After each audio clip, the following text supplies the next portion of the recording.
I'm a senior teaching fellow, and what that means for me is that my job is broken down into 80% teaching and 20% service at the university. So research is pushed aside, and my job is to teach and to advance the teaching of the subject area for which I'm passionate about, which is geography.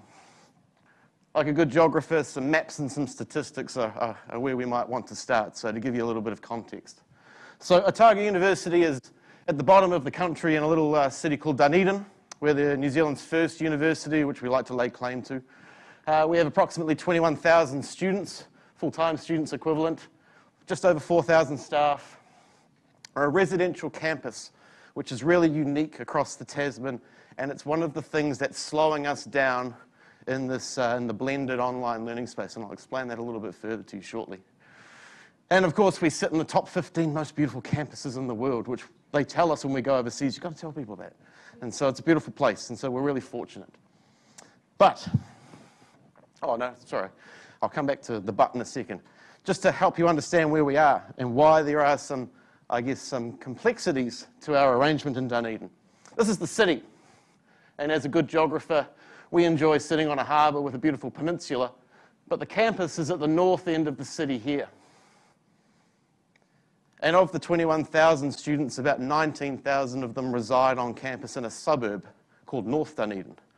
And any good human being above the age of 30 would not live there. The real estate is solely occupied by student flats, by student accommodation.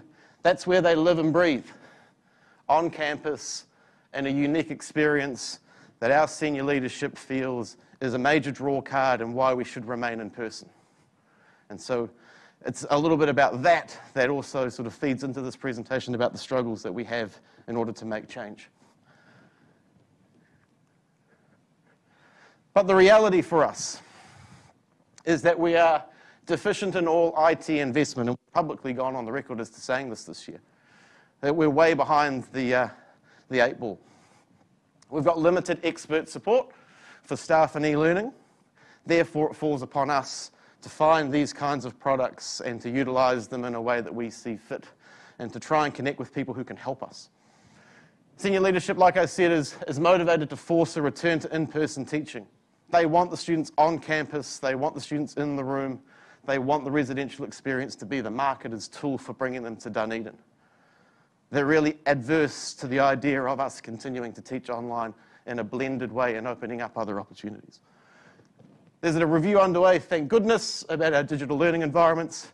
They've got so much to work their way through. We will see whether it's productive. And it's meant that we've had splintered, siloed, and one-off attempts to kind of innovate and get on board with some of these products.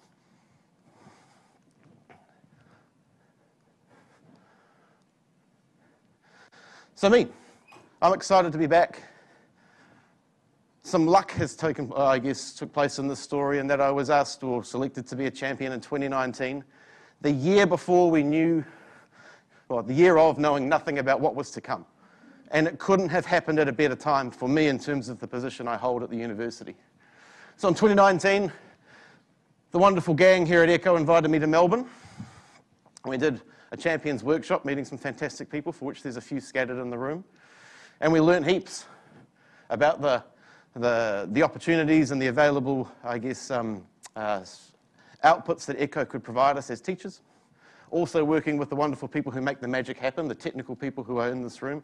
A big shout out to those of you that make this come to life for us that stand at the front and try and make sure that students are interested in the subject. Then I was asked to use the grant to attend the community conference to learn even more about Echo because, like I said, it's on us to do this in our campus. So returned in December, I think it was December 2019, the last time that we were able to speak in person, and just sat in the back and just listened to everybody talk about different things, trying to collect little bits of information to take home. And then the break and wholesale enforcement of blended online technology-led learning.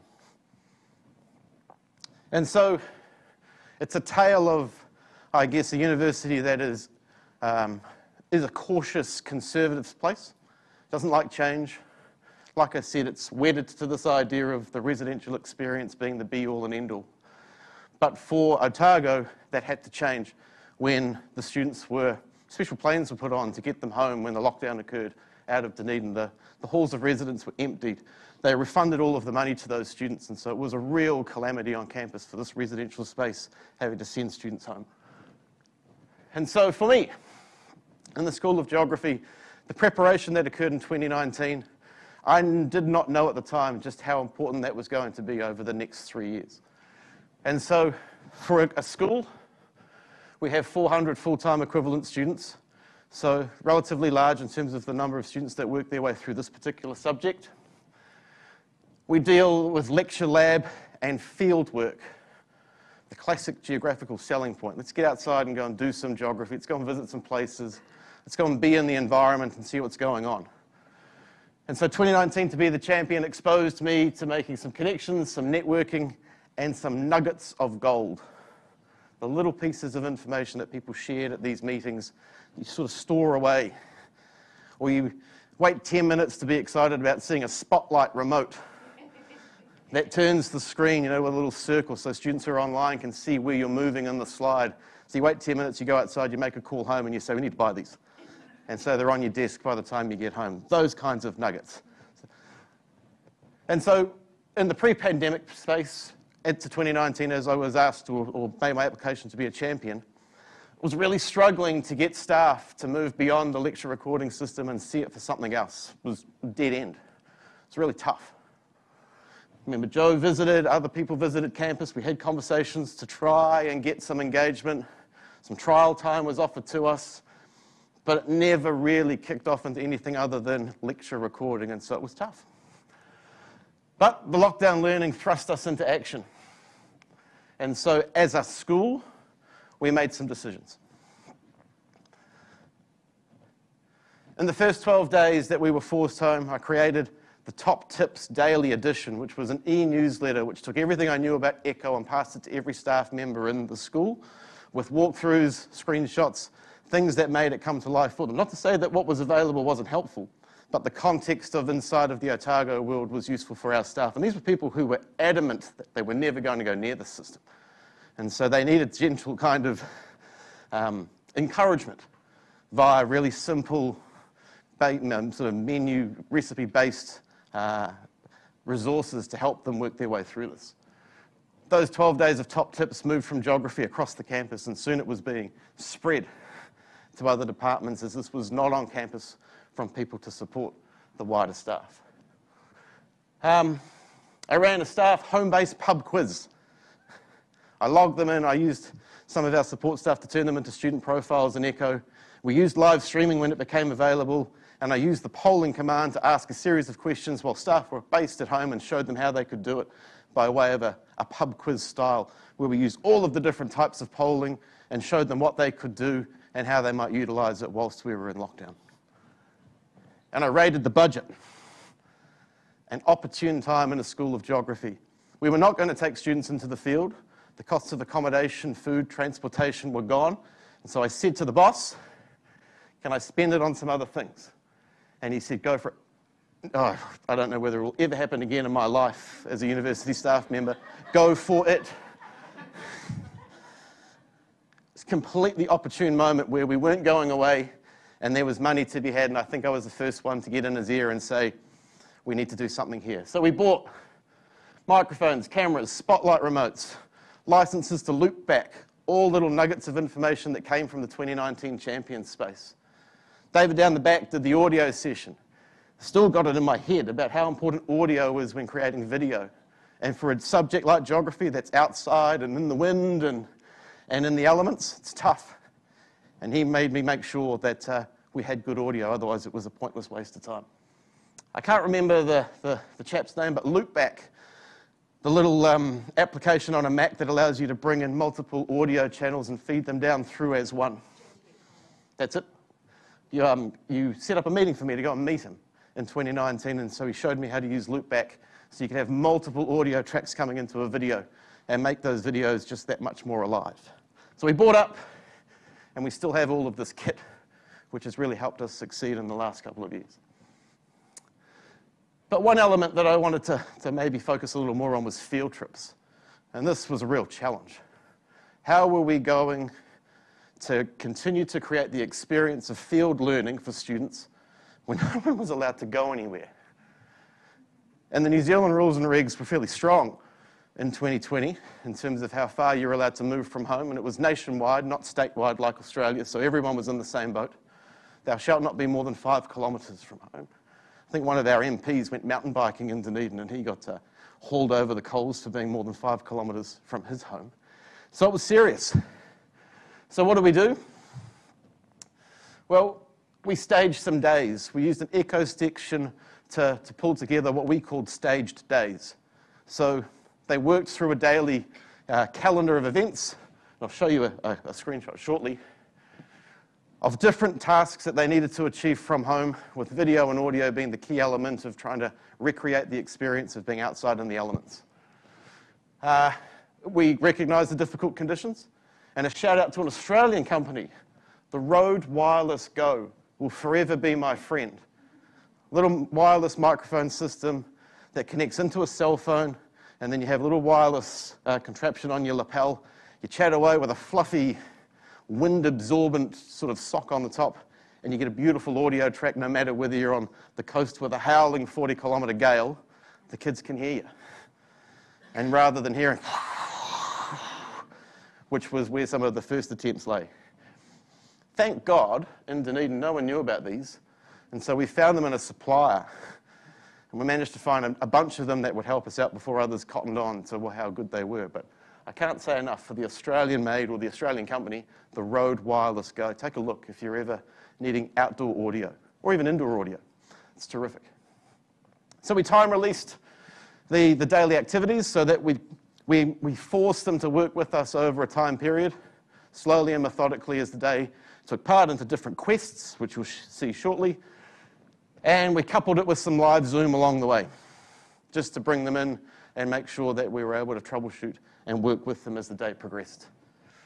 The biggest unintended consequence that we found was fieldwork was now equitable for all. We hadn't really thought this through. Field trips had always been seen as a one-time, once-only opportunity with no second chance. The cost to recreate, to go back to take someone again, always meant that if you couldn't get there or you were unable to participate, it was sorry, maybe this isn't for you. Or the other scenario of bereavement, illness, disability, accidents that took students out at that crucial moment to be able to walk and, I guess, to make their way across difficult terrain. It opened up a world to us that we hadn't really thought about. So now there's a complete shift in our attitude towards fieldwork. And it's a long-term project to pull students back in who I think were felt in some ways othered by the way in which we were doing things. They couldn't be in our space because we couldn't accommodate for them. But now we can. And we are.